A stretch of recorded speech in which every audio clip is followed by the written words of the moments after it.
So here we have our two sample pictures, and I've put them out and printed them in black and white like so, and we're going to put this tree and some part of this tree into this painting. So I printed off this one, added the tree. We're going to have the sunlight in here, going to put some clouds in, do something down in here. And then I've gone in and outlined the large areas because we're going to go from a large color down to some detail. So first of all, let's talk about some tools. I'm going to be doing masking on these buildings here in the background.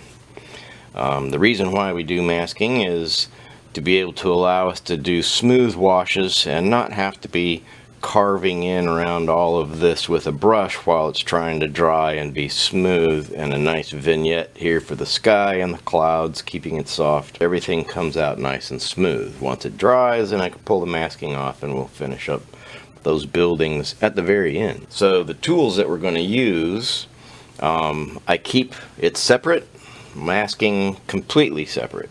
I don't get it anywhere near the water I'm going to use for my painting. It's very important not to have brush cleaning from masking in my paint water. I'm going to be using a Winsor Newton masking liquid. This is a art masking fluid from Winsor Newton. It's rather expensive, so I mix it 1 to 3 in this little tube right here. That does plenty well, and you'll see that that masking works great, even watered down. You do not need to use pure, and in fact it dries a little bit faster and makes it a little bit harder to use if you use it straight out of the bottle. One of the tricks to being able to do that and keep it clean, we're going to be using your old brush, any old brush to use just for this. And this is a number 3. It's made in China, cheap brush. It's been carved down several times. But the trick to making sure it doesn't ruin your brush as quickly is to take some water and apply a bar of soap and get the bristles in your brush soapy. Then we'll clean off as much water as possible while leaving the soap in there, and then we'll dip into the masking and use that to mask it out. So besides the brush, I'll also use a toothpick once I get it in to draw it out into some sharp points if I need to, because this brush isn't very good. So we're going to use a toothpick if we need to make the corners sharp, etc. This is a rubber block that I use to remove that masking when I'm done, and it needs to be taken off. It removes masking very cleanly. It's kind of sticky. There are other ways to do it. You can use your finger in that, but this is my favorite. We're going to use, this is a Winsor Newton Series 240. This is what we'll do to do most of our washes with and get that water on there. Some of the smaller areas we'll be using this one. This is also Series 240, and this is a size 1. This other one was a size 3. It's just going to fit with this smaller painting. You can use this for many different things, the bushes, trees, these larger objects. Any type of blocking in that we need to do, I'll use this. Not sure how often we'll use it. This is a Grumbacher 615 size 8. It's just a nice bristle brush, and it does come down to a very nice point once wet. Any additional detail at the very end and some of the work along the row of houses in the back, we'll be using a small brush here, and this is Army Painter Wargamer Regiment. I have a whole set of these, and it's just a nice small fine brush, holds water well.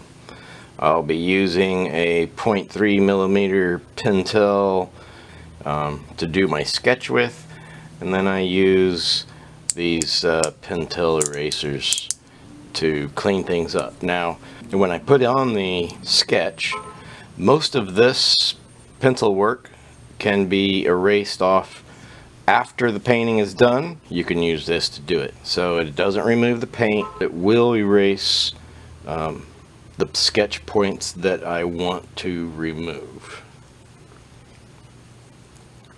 Another tool that we'll be using is a spray bottle with water in it. It's a standard. I think this was originally for eyeglass cleaner. You just want to be able to get a good fan spray to re-wet areas. I like to control the way the water goes on, especially in the sky and those kind of areas, with a brush. But if I need to re-wet it, or if I need to do something, I'll use this to apply additional water without actually having to touch the paper. I have this brush over here, and this brush I use when the paper is dry. I have cats in the house and I get some hairs on it or something, and I use this to brush off any dirt.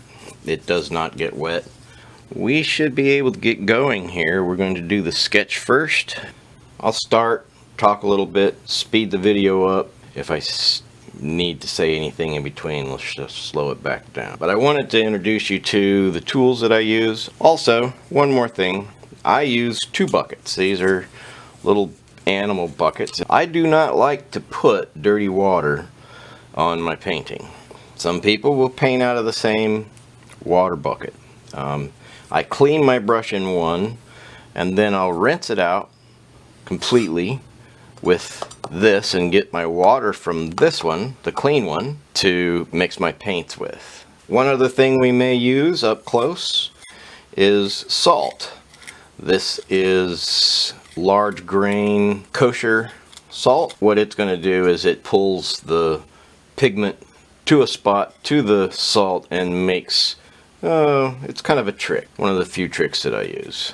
And it adds a nice random pattern to certain small areas, especially in the close-up areas in the foreground. So I think that basically covers everything that we need. You may have seen my video on how to stretch watercolor paper, and this is the paper that we stretched. If you haven't seen the video, you can search for it on the Paint and Show Facebook group and have a look at that as to how I got this set up.